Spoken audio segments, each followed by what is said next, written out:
It's Easter weekend and I'm up early. 6 AM, coffee in hand, and it's a chilly 5 degrees. But honestly, this is one of my favourite times to be in the garden. Everything feels like it's just about to take off, and today is a big day. Welcome back to Growing Family Garden. If you've been waiting for the right moment to really get things moving in your garden, this is it. Today is all about planting, prepping and making serious progress. Let's get into it. First job of the day is potting up my tomatoes and peppers. The peppers were sown on Valentine's Day and the tomatoes just over 3 weeks ago, and now they're ready to be pricked out.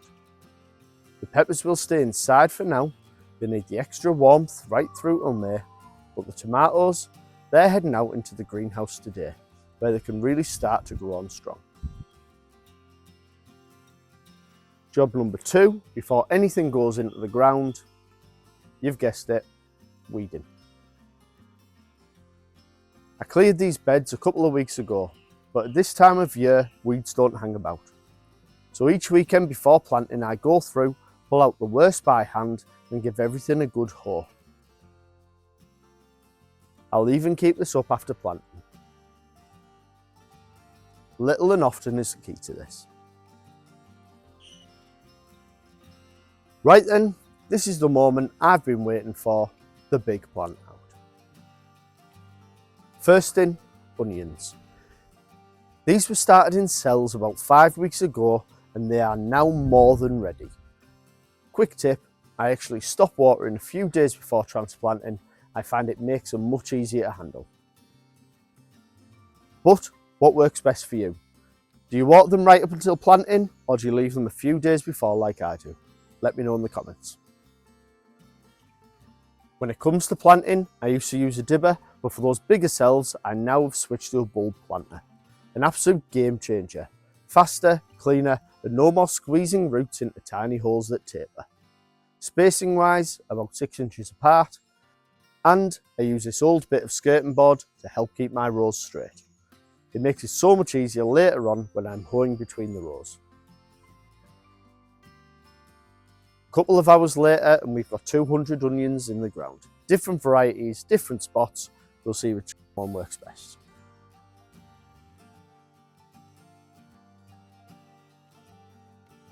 Next job, something behind me and something I've been waiting to do for ages. Another water butt. I'd much rather use rainwater than the hose, and until now I've only had one collecting from the greenhouse. This changes that.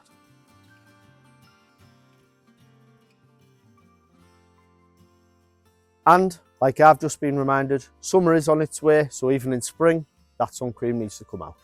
I have to put sun cream on. All right. Do you want to put it on then? Yeah. Hang on then.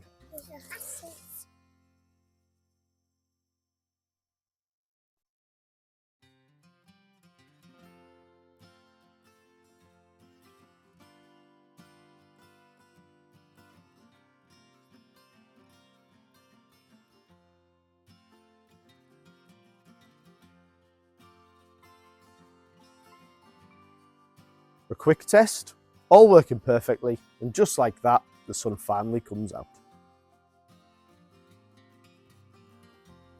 Next up is broad beans, and I'll direct sow a few more of these later in the week, but now these are ready to go in.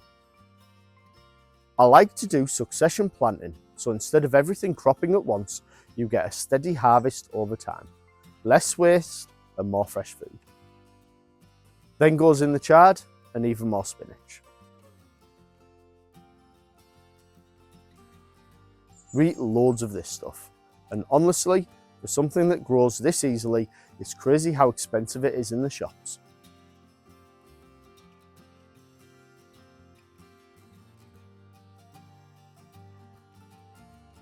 A quick water to settle everything in, and I'll give them another good soak later on in the day.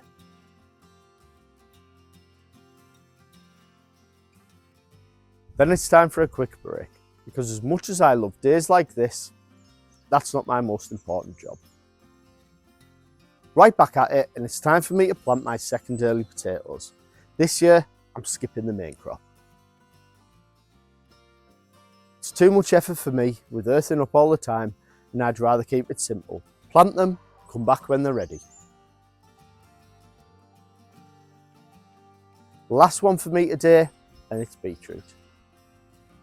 By now, the sun's dropping and the hoodie's back on.